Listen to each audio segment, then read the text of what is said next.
मी doctor संजीवनी राजवाडे। तुळशीचा आपल्या हार्टला आणि लिव्हरला कसा चांगला उपयोग होतो हे आज आपण आजच्या भागात बघूया। तुळशीमध्ये मॅग्नेशियम जे असतं त्यामुळे हार्टचे मसल आपले अतिशय चांगल्या प्रकारे स्ट्रेंथ त्यांना मिळते।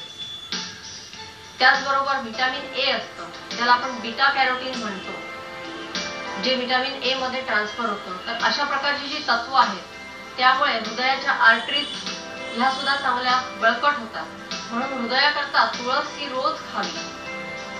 ताजी पानं मिळाली तर अतिशय उत्तम आहे, नाहीच मिळाली तर तुम्ही आणून ठेवून फ्रीज मध्ये त्याचा रस काढून ठेवू शकता आणि रोज 2 चमचे रस जर त्याचा घेतला तर हृदयाचं रक्षण करण्याकरता चांगला उपयोग होतो। तुळस ही लिव्हरवर सुद्धा अतिशय चांगलं काम करते। लिव्हरला जोडून पित्ताशय नावाचा जो अवयव असतो त्याच्यावर त्याचं जास्ती प्रमाणात कार्य आहे आणि ह्यामुळे पित्ताचं स्त्रवण चांगलं होतं, भूक चांगली लागते, जे काय खाल्लेलं आहे ते चांगल्या प्रकारे पचतं।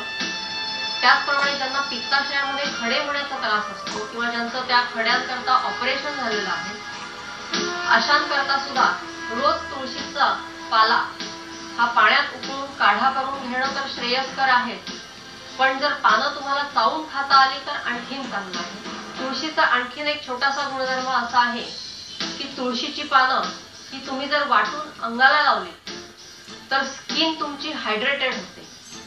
हायड्रेटेड होते म्हणजे काय की तुमच्या शरीरामधली जी शुष्कता आहे ती कमी होते। ज्यांची स्किन मुळातच ड्राय आहे त्यामुळे ज्यांना खाज येणे, खवले पडणे अशा प्रकारचे त्रास होतात, तर अशांनी ती ड्राय स्किनचे इफेक्ट घालवण्याकरता तुळशीची पानं खावीत आणि शिवाय तुळशीचा रस अंगाला रोज नित्यनेमाने लावावा आणि त्यामुळे त्वचा शुष्क पडून त्यांना जे काही त्रास होतात ते सगळे निश्चितपणे कमी होतात।